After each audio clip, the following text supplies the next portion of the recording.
now they're getting a little weird. The Central Catholic buttons. What?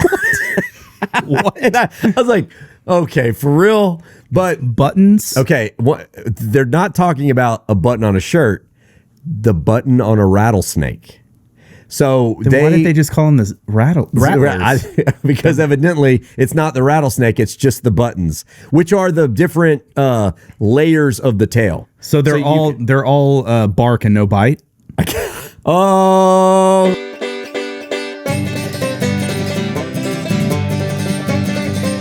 What's up, everybody? You're listening to the Daytripper podcast. Thank you for joining us. It's October 2024. I'm Chet. That's Daniel over there. What up? And we're going to talk some Texas. So remember, right off the jump, like, subscribe, do all the things. We sincerely appreciate it. We also sincerely appreciate the support of Don Hewlett Chevrolet. Let us pause to thank them for making this podcast possible. I think it's we couldn't hire Alex without him. It's true. So I drive a Don Hewlett truck. We put a lot of miles in Don Hewlett vehicles. I would say tens of thousands. 100,000. I mean, at over 100.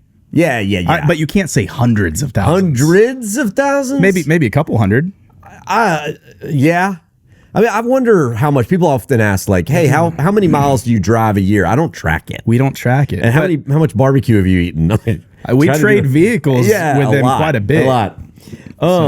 So anyway, this is truck season at Don Hewlett Chevrolet. They've got over 200 new trucks in stock, and some of them are $8,000 off MSRP. So if you need a truck, I mean, fall's coming.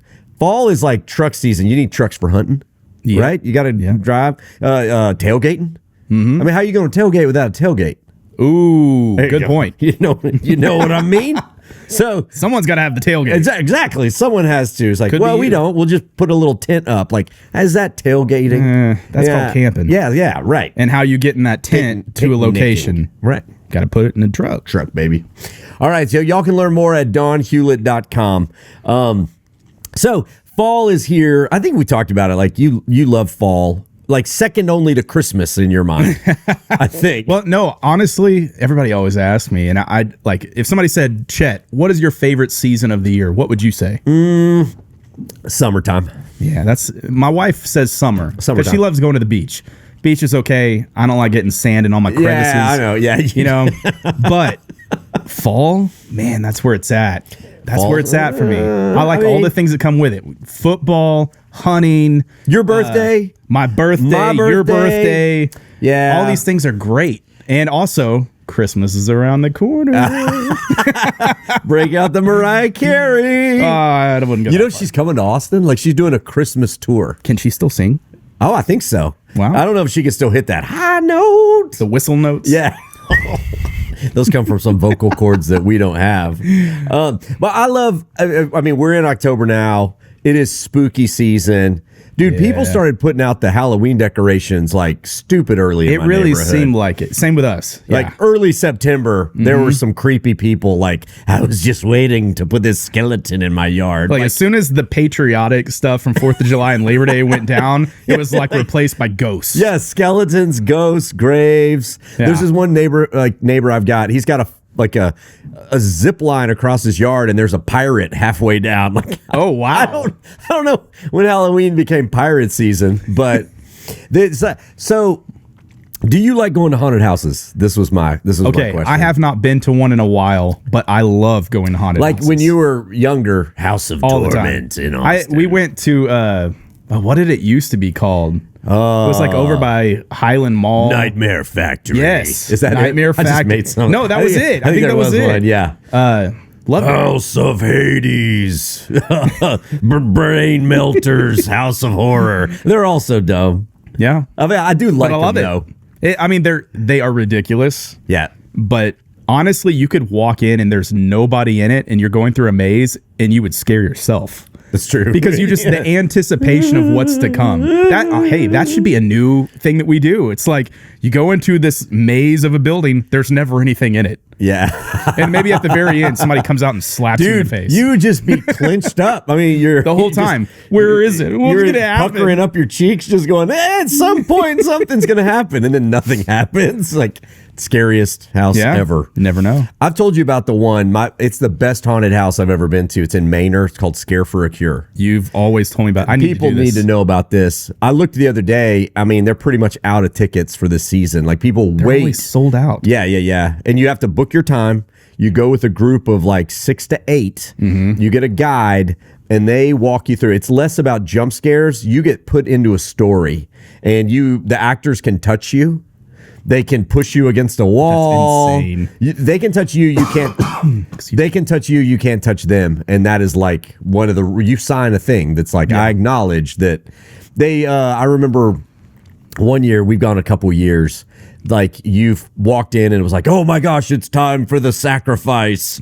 We can't let them know that we're here, or else they'll think they'll sacrifice us. So you have to put on this cloak and pretend like you're a cult member in order to blend in. So they gave everybody like cloaks, and like you had to walk through. It was crazy. But you also told me you have to wear clothes that you are going to be able to throw away. I've still got some shoes and hats that are ruined because the amount of fake blood that gets like shot out of cannons. So, it's awesome though, because you come back like any bit of skin that's exposed look like you held it in Kool-Aid for a couple hours. Oh my gosh. And then right where your sleeve is like a farmer's blood tan.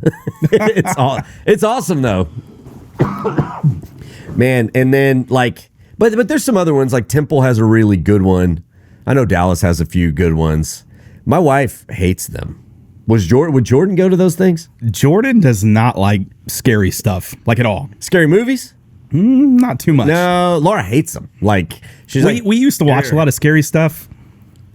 Not so much. No, my kids would love, like, if we watched more scary movies in my house, my kids would love it. But like Laura just hates it even. Like it makes her so tense. And she's like, I don't understand why y'all like to be tense for hours. I'm like, because it's awesome. Oh man, that's funny. Dude, allergy season in full effect too. I know. I'm gonna be coughing nonstop during this. It's all right. That's all right. Sorry. Hey, sorry to everybody listening. You're gonna have to deal with this. Okay. Old man Daniel. I mean, this is part of this time of the year too. You know, it's like my allergies. My house getting hammered. So we did one of the coolest things I've ever done in Texas, like last week or a week or two ago. You were with me. Wait, what was one of the coolest things? I think we all like looked around and were like, why have we not done this before? This is amazing. And I'm not talking about 9-pin bowling, because that was a lot of fun. 9-pin bowling? No. It was sunset. We were at a spooky cave. We went to a cave that had the most bats in the world. And that blew my mind, because I was like, we've been to many caves with bats. Yeah. No, this was on another level. So 20 million. 20 million bats fly out of a cave north of San Antonio called the Bracken Bat Cave. Yeah. And I had always gone like, I've seen bats, write it off. Sure. Yeah, I was like, I've seen bats. Seen bats at the bridge, the Congress Bridge in Austin. Mm-hmm. We've gone to Old Tunnel State Park. You know, like there's the bridge in Round Rock we've watched bats fly out of. Yep. And so just to give you a perspective, those bats, like the Congress Bridge, which is the largest urban bat colony in the world, has 1.5 million bats. The Bracken Cave has 20 million bats. It's the largest collection of mammals, other than humans, anywhere in the world. That's crazy. And what was the fact that they said about mammals within a... it's the most dense population of mammals in 5 acres in the world. Yeah. And the only other places are like Hong Kong with humans or whatever. It's like, okay. Oh, dude, take a sip of whatever's in that thing you got there. I'll pour some of this whiskey in there too. If you've never been to the Bracken Cave, bump it up to your list. And if you think you've ever seen bats, bump it up. And then bad news, they just flew back to Mexico, or they're currently. So the tours are over for the summer, but next summer they come back in like April, May. Put it on your list. It blew me away. They come out. in a batnado. And the coolest thing, well, one of the coolest things, it's like National Geographic before your eyes, because these bats come out and then all of a sudden hawks, falcons, owls. We watched 2 peregrine falcons just fly at the batnado, grab bats with their talons, and then fly away. Crazy. And then there's snakes under the cave that jump. The snakes were gone when we saw it, but they jump. If you've ever seen the doc Deep in the Heart, the nature documentary Deep in the Heart, Ben Masters doc, watch it. It covers the Bracken Cave in a great way. He spent 30 days. He spent a full month there. We learned that. We are not wildlife photographers. We do not have that patience. He went every night for a month. We normally like to spend about 2 to 3 hours on the location. That's it.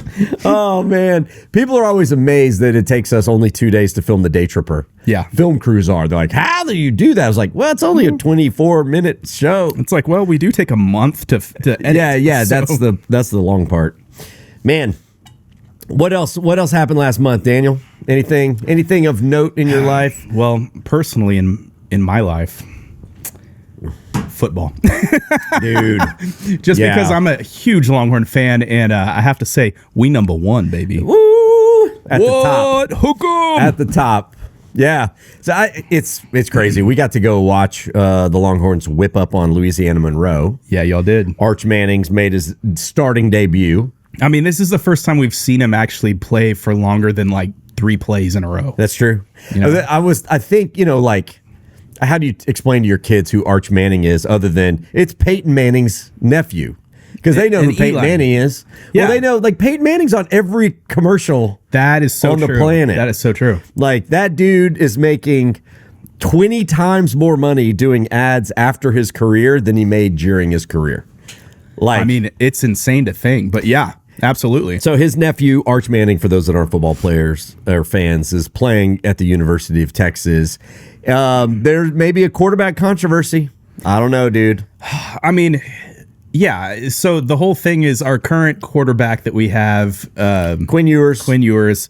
He's number 6 or 7. They're talking about for the Heisman. Yeah. I mean, he's got a good chance. It's a high possibility. It's early in the season. We don't very know early in the season, but it's too early. But people started talking about Manning for high, and it's no, y'all, come on, he's a freshman. I know, and he was a fill-in. He's a second string. Yeah, if his name wasn't Manning, there wouldn't be the hype. There probably not. Every time he comes out on the field, he goes shh. Oh yeah, because people go crazy. Yeah, he's like, no, y'all, come on, let's play football. He is the great future hope. But I mean, I was at UT for the Chris Sims years. Sure. So I saw that hype, Phil Sims' son. And that one, so I always have to, with a bit of apprehension, hey guys, let's calm down. We've been here before, lest we forget. Lest we forget. All right. So let's keep moving. Meanwhile, in Texas, where we bring y'all a crazy story from the Lone Star State. While you've been listening to this podcast, lots of stuff's been going on in the Lone Star State. This is Meanwhile in Texas. Daniel, what'd you find? Okay. Kind of crazy. Very crazy. There's a place in New Braunfels called Grandson's Barbecue. I don't know if you've ever heard of it. Been there. We haven't been there on the show. I've really wanted to go there. Just check it out. Some people stole $1,500 worth of brisket. What? $1,500 worth of brisket. Which I'd like to say is a lot of brisket, but nowadays, yeah. it might be not too many. 3 or 4 briskets? I know, right? Were they Wagyu? Were they Prime? In Texas, you don't steal a man's stuff. You don't break into his property. Nope. There's just things you don't do. You don't touch a man's brisket. Nope, never. Don't do it.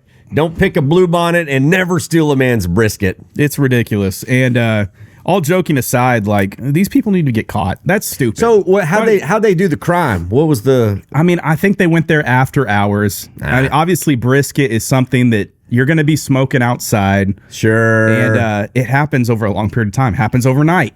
So... Oh, these were unwatched briskets in the pit, maybe? I think they were probably just not secured somehow. Okay. I'm not even sure exactly how the process happened, but I know somebody brought a shopping cart and made out with a bunch of brisket. And you know what? No. I hope they weren't done smoking. Yeah, that's right. I hope they got raw, gross. That's what I like tough brisket. If you got to steal it, you probably can't make it. That's true. That's true. Let's hope that they didn't get anything out of it. So everybody needs to be looking for whoever's buying a ton of barbecue sauce right now, because that's what it's going to need, because it's not done. That was ridiculous. What are you thinking? Yeah. That's what the crime. They're just out there, casing the HEBs, waiting for somebody to buy or to steal 20 cases of barbecue sauce. No kidding. It's ridiculous. Was terrible. Yeah, you didn't let it finish cooking, man. So I don't know. It was very it started for me as a kind of a funny thing to read, and then it turned very quickly into like, no, I'm not. I'm pissed. Yeah. This is ridiculous. I want to be the prosecutor in that trial. Ladies and gentlemen of the jury, there's a line in Texas you shall not cross. None shall pass. None shall, and that is stealing a man's brisket. Hey, but I think this is a good opportunity. Let everybody know. There is a phone number, 1-830-620-TIPS or 8477. Call that number if you saw anything. Turn these people in. Yeah. That's ridiculous. We don't do that in Texas. You don't steal people's brisket. Let's get locked up forever. I like it. Oh, man, we're on a criminal kick, because this story I found is also, it's crimes. It's crimes, Daniel. It's in a town we've been to of Helotes. Ooh. So they're booby trapping the toilets now. Daniel. I mean, if you thought you were safe in the bathroom, think again. What? We're not. The bathroom? We're not. So this guy got arrested because he was going into bathrooms and booby trapping the seats with fireworks. What a jerk. I know. What a punk. But back in the 70s, people used to blow up toilets with cherry bombs. You know? But nobody was sitting on it when it happened. Exactly. What's happening to kids these days? Except he was 46. So this man needs something more productive to do than booby trap. So I was reading the article. I'm like, well, that's really mean. And then I started thinking about it. I was like, well, wait. So he got arrested for arson causing reckless damage and bodily injury. Did somebody actually get hurt? Yeah. Someone got hurt. He put him in unisex bathrooms, so it was a woman. And I'm not minimizing her injuries. I don't know what they were. I can only imagine if you're sitting on a toilet and a firework goes off. But there's some emotional damage there too. Yes. Okay, but fireworks take like fire typically to go off. Yeah. So, I mean, if this is a sophisticated crime, he's some way that they light a striker lights a fuse, it goes off on a black cat, let's say. Okay. And if that black cat goes off super close to your nether regions, that's going to hurt. But what's more likely? It was probably those little snap things. That's what I'm thinking. Like a little tiny pop that he put under the seat, right where, the toilet seats don't touch the toilet. They've got those little pads. Yeah. So I think he just put a couple of pops on the pads. I used to put those in my teeth. Yeah. Have you ever done that? No, that's a little bit messed up. You would think it'd be bad, but you can actually put that in your mouth and go like that. When it pops in your mouth? Yeah. Did it cause reckless damage and bodily injury for you? Nah. Hey, I don't want to justify this crime. If this lady really got hurt, but what I'm thinking here, I bet you he just put pops under the toilet seat. Maybe. And so you sit down, your pants are dropped. Maybe she jumped up and then fell into the sink or something. What's her name? Karen. Karen. Yeah, maybe. Oh my gosh, I feel so bad. I'm not justifying this. But this guy. I mean, if you just did a little prank like that and you end up in jail on a $50,000 bail, that's serious. That's some serious stuff. We need to know the facts. I know. Maybe there are facts out there. What the stories I read were a little vague as to what happened, and I'm an attorney, so I know you can. When you say arson causing reckless damage and bodily injury, that can be horrible, or it can be like, I throw pops at my sister. I did growing up. I still do. You throw them at people's feet. Yeah, if you hit their shin, like guns. Right. I mean, but let's be honest. That's not stealing a brisket. That's true. I'm just saying. That's true. So, but next time you go to the restroom in public, just know, not even the toilet is safe anymore, Daniel. Wonderful. They're booby trapping the toilet. That's why I always go at home. You've got more bowel control than me, my friend. Way more. All right, let's jump ahead. The Texas Music Minute. This is where we bring y'all an artist we like. Maybe they're new, maybe they're old, they got new music. I found out that one of my favorite artists, Mr. Leon Bridges, is coming out with a new album. It's not even out yet. Comes out in a couple days. You know who Leon Bridges is? Yeah, sure. All right. So for those that don't, he's from Fort Worth. He's what I would call neo soul, if you will. Neo soul. That's a good. He sings old school soul songs, but he's modern, so he kind of modernizes them. This was one of his most famous songs, Coming Home, and I think it does a good job. So for those that aren't aware, here you go. Coming Home. Baby, baby, baby, I'm coming home to your tender, sweet loving. You're my one and only woman. No, you get it. It's some vibes. That's some vibes. So that was his early stuff. He like any artist is evolving, and he's only released a couple songs off the upcoming album. This one is called Laredo. So even though he's from Fort Worth and he's now a international world-renowned artist, he's still pulling inspiration from the Lone Star State, which I love. I appreciate that. This song's got some vibes though too. It's like border vibes. So I give you Laredo by Leon Bridges.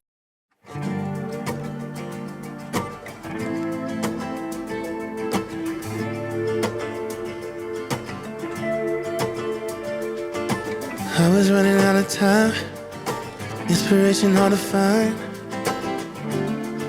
Across the Rio Grande, take me to your city lights, out by the riverside. I know you understand. Play me something down tempo, low key and rock steady. Body hitting like Kimbo, falling for you like confetti. More whiskey and ginger, loving just the beginner. What if I stayed in the riddle just one more night? Just one more night. I know a girl with a diamond crown, grew up in a border town. Took me to an empty Man, vibey. I like the vibe. I like it. Good. I'll be getting to see him like this weekend at ACL Fest. What? Nice. Yeah, I know. I'm pumped. I really like Leon Bridges. If you haven't listened to his albums, go back. The new one sounds like it's going to be really good, but I think it was his first album. It is awesome. That sounds amazing. It's awesome. I don't know how long ago that was, but subtract 9 months, there's some kids running around that age.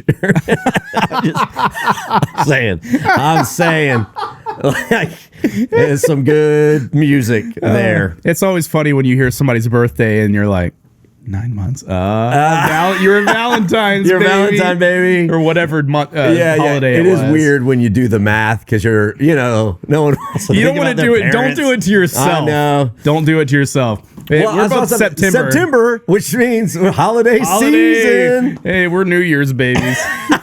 Yeah. Gosh. Yep. I like to think about your parents like that. No, you don't. No, you don't. You don't. But good point about that, because man, that's some vibey music. He's got some good stuff. Leon Bridges, one of my favorites. Texas guy, holding it down and really making a name for himself, doing good things for Texas music. So good. And Texas music doesn't have to be country. Right. Like, that's one of the things I like about is some of the stuff that we show. It's like we're not just showing you country music. We're showing you all kinds of stuff. It's made in Texas. We're proud of our Texans.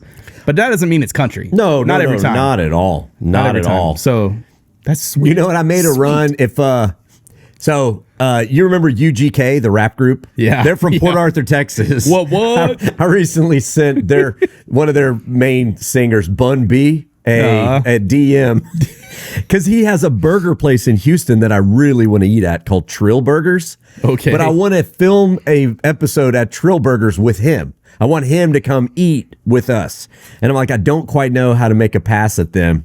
He's huge. UGK, if you don't know him. I mean, in that scene, he's huge. But it'd be awesome to get him on the show. That'd be cool. To come.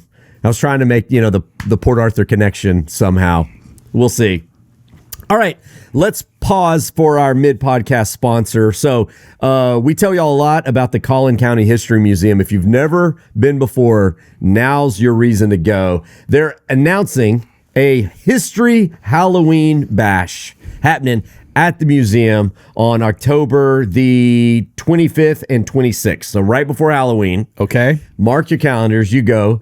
The building's the old post office, so it's already cool. But they're going to give haunted tours of the basement. The basement's really creepy.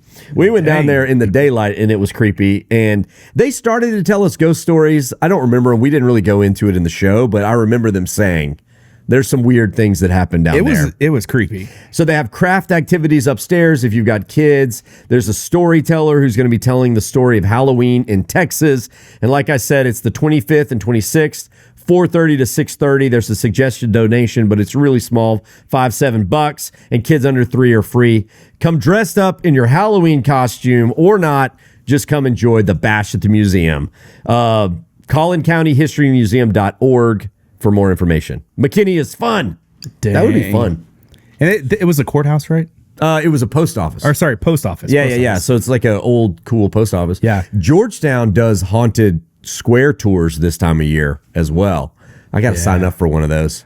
What's cool is a lot of these old cities, like their basements were actually like fallout shelters. Oh, during the Cold War. Yeah. So you see like the nuclear sign. So strange. It's like radiation, potential radiation on the exterior, but you're safe in here. Yeah, safest place to duck and cover when the nuclear bomb happens. Just seeing that, it's kind of like, ooh. I know. Yeah, it's real. It's real.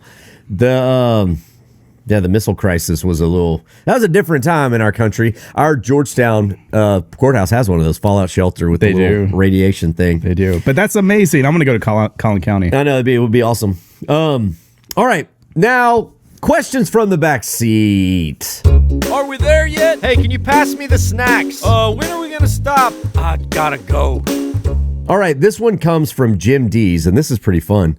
So, as y'all know, new episodes are on PBS. Oh, we have new episodes this month. Should have. Why have led we? with that? I don't know. We hadn't even talked about it. Oh my gosh! That's just another season of the Daytripper or whatever. We're terrible. I know.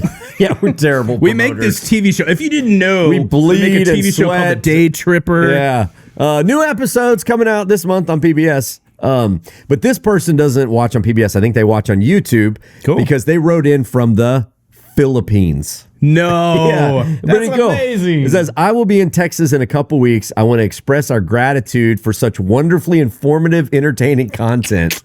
We're going to try to drive by your world headquarters and visit. We would love to meet you, but I'm just got a question. Would we be the subscribers that have traveled the farthest to visit from the Philippines? So, possibly. I would love to just say yes without a doubt. We've been blown away by people. People watch around the world. Our good friend Volker lives in Germany, and he brings us candy. We have a new cuckoo clock in our office that he gave us. I love it. So we actually did the math. Okay. But there's not many places further from Georgetown than the Philippines. That's amazing. Exactly around the globe, and they are the furthest location that we have a recorded visitor from. Congratulations. Yeah. You did it. Jim, you win. You did it. Jim, you win. Although wait, he will do it. He will do it if he comes. You show up, then you've done it. So this is funny. You know my mom. My mom was in Goldthwaite recently where she lives. She was in the museum and she overheard some people. My mom volunteers a lot. Overheard some people talking with an Australian accent. Okay. She goes over and starts talking to them. What are y'all doing? Oh, my goodness, we're going to go to Bandera. We're going to go to Kerrville. We're going to go to San Antonio and see the Alamo. Love it. And she's like, oh my gosh, you need to watch my son's show, The Daytripper. And it's like, what? That's all we've been watching, mates. That's why we're here in Texas. We watch The Daytripper. And they didn't believe that she was my mom. They just happened to be in the Goldthwaite Museum. Okay. If they see y'all two together at the same time, they'll be like, okay, there you're related. Or they need to watch the episodes that my dear old mom she's been in like 3. Yeah. More. So that was funny. We're awesome. getting this. I think YouTube has blown off the doors on this like international audience of people. So Yeah. it's been fun. I love it. It's been fun. All right, here we go. Speaking of YouTube, Billy Jenkins writes in, I'm happy to see all these old missing episodes are now on YouTube. But is there a chance that the return to Bastrop will be included? Dang you. I know. Dang Daniel, you. this is There's 2 episodes that aren't on YouTube yet, and it's because they were so unorganized when we put them together. We were in a hurry. Yeah, they were like we just beyond Golly. unorganized. That's like 1 of 2. That's my passive aggressive way of saying, Daniel, have you done that yet? I haven't gotten to it just yet. kidding. I'm a little I'm busy. kidding. He's a little making busy. Other new episodes. So that is just a way. We have actually 3 episodes. We found out South Padre. We thought it had gotten done. It did not. It's 3. South Padre, Return to Bastrop, and our very special spooky episode is not up yet. Yeah, Spooky's a little more complicated. Way more because complicated. If you don't know, the reason I can't just put them online because at the time we had music rights stuff going on. Yeah. So we used to put whatever music we wanted. It was going to be on PBS. PBS, yeah, we could use any whatever. music we wanted. So we, all But kinds of YouTube stuff. looks at all of that. I know. Dang copyright lawyers. I know. Why can't I just play an Elvis song?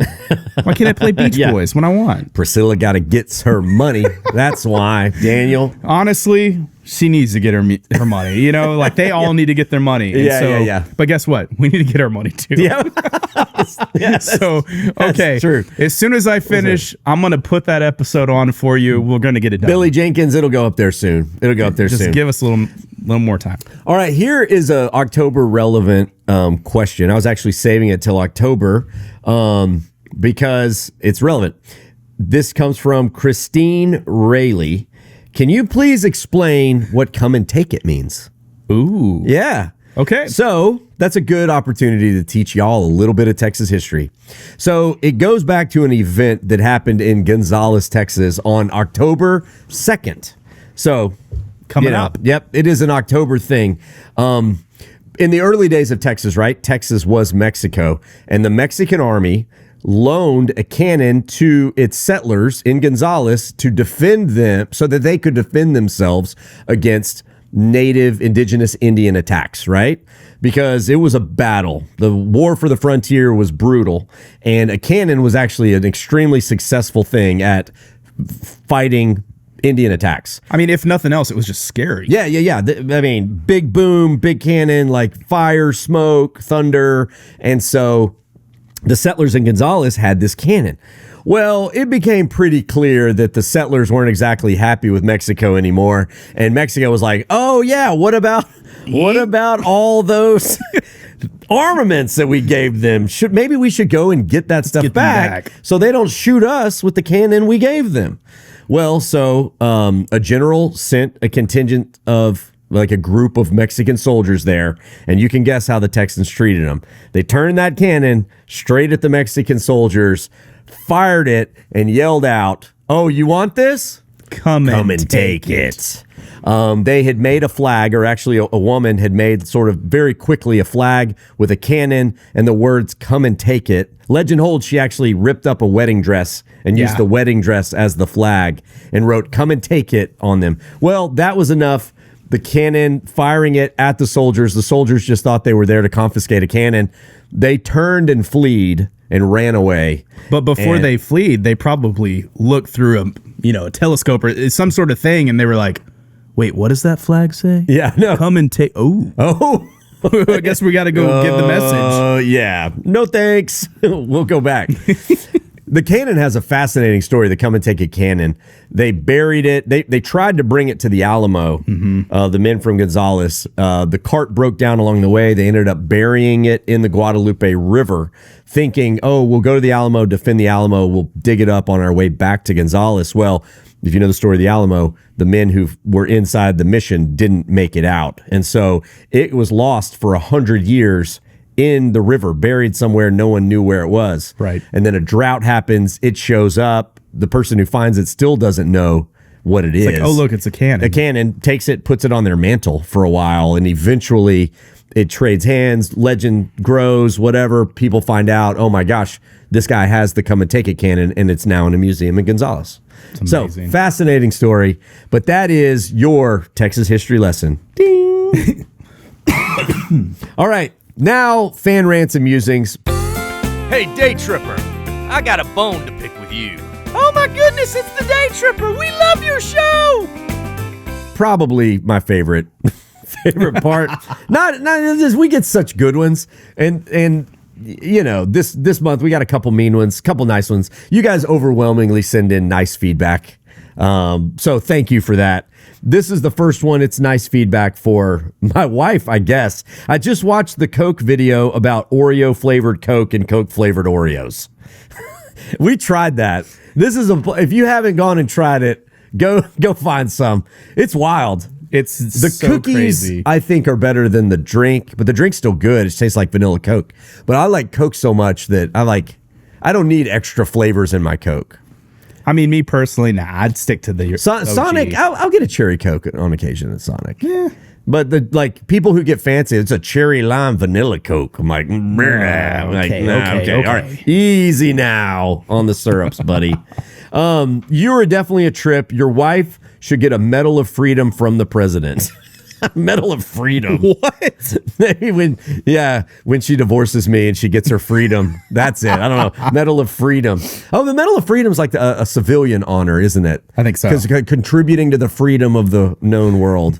I'll second it. If you'll write the nomination, I'll give it a second. Love your show. Keep it up. Nice. All right. Thank you so much, John. All right, here we go. This one comes from David Cohen on YouTube. Hey, Mr. Garner. It's Bowie, not Bowie. Mr. Transcript. Hey. Mr. Transcript. Oh, wait.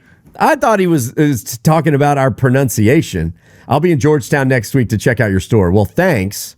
But I think what I thought he was trying to say is you need to pronounce it Jim Bowie, not Jim Bowie. So wait, what? Yeah, I know. There's David Bowie. David Bowie, man. Hey, David Bowie. And then there's Jim Bowie. Yes. Same spelling. Yeah. Duh. It's Texas. We're saying it however I don't we know want. what to tell you, man. Oh, man. But you know what he's saying? He might have actually read the transcript and said you need to change it. Which is like, please don't read our closed caption files. Our closed caption files are all over the board, all man. over the place. And that probably got autos, I like to blame AI for it all. Blame the robots. When in doubt, blame the robots. Okay, here is something that I want to finish for those people who've made it this far into the podcast with. So last month, we did our top 10 Texas high school mascots. Yes. And that thing flipping went viral. It's awesome. Millions of views on the platforms because a lot of people were just excited to see their town get a little credit. Like the Randolph Rohawks, the hawk meets rocket ship bird thing. Love it. They went crazy for it. But people had a lot of suggestions, and there were a lot of people who were super mad that their mascot didn't make it, or they had, and a lot of these I had considered, but there's some good ones. And so I decided to make my top 10 honorable mention mascots. They didn't make my actual top 10, but these are so good that they need mentioning. All right. Number 10 coming in, the Roscoe Plowboys. The Plowboys. If you look, their mascot's a dude on a plow. We're going to plow you over, which that's kind of scary. I don't want to be plowed over. Number 9, the El Campo Rice Birds. What the heck is a rice bird? It's a bird that eats rice in the rice fields. It's just a rice bird. Okay. Yeah, that's just nothing but a little old rice bird. That's a threatening, football player right there. Yeah, I know. A rice bird. He's a rice bird. It's Watch a white out. bird. Yeah, that boy's a real rice bird. When things that were never said. Okay. The Progresso Red Ants. It's a fire ant. Okay. Which fire ants are scary. One ant, not so bad. A team of ants. Oh. Watch out. It's very true. Very true. All right. Number 7, the Hereford White Faces. No comment. No comment. It's a cow. It's a cow. Like a Hereford bull, like it's brown in the back, got a white face. Okay. So, I know. Okay. The Amarillo Golden Sandies. That's a sandstorm. So Okay. it's a sandy tornado. Okay. I like that one a lot. The Mason Punchers. Boom. Yes. Cow punchers. I love it, but they're just the punchers. Now they're getting a little weird. The Central Catholic Buttons. What? And I was like, okay, for real? But Buttons? okay, what, they're not talking about a button on a shirt, the button on a rattlesnake. So Then why did they just call them the rattlers? because evidently it's not the rattlesnake, it's just the buttons, which are the different layers of the tail. So they're all bark and no bite? Oh, I like Just that. saying. I mean, like a rattler that. by itself is not much. It's the front end that you're worried about. I don't want the noisy end. Yeah, like the noisy end and the business end. Like, you know, that's awesome. All right, here we go. In Kerrville, the Tivy Antlers. Yeah. Not the deer, Daniel. We played the antlers. Yeah, We did y'all? Yeah, Yeah. we actually did. So are they just floating or are they on a deer? The disembodied they were antlers. just antlers. Yeah, I'm just- pretty sure. Yeah, That's it. That's They're fine. It's like- sheds. they're sheds. I mean, So, you like, find them laying in a field. I don't know. It's just an antler. All right. Number 2. This could have easily been in the top 10. It was at first, and then I cut it. The Itasca Wampus Cats. Yes. What is a We've Wampus talked Cat? about that before. We have no idea what a Wampus Cat is. It's a mythological beast. All right. All right, let's go. All right. Let's do And it. then number 1, the Austin Maroons. All right. So it's just a color. And you go, okay, well, that's like there's the mean green of North Texas, the Austin Maroons, but it's not just a color. Their mascot is like a big, giant maroon lint ball.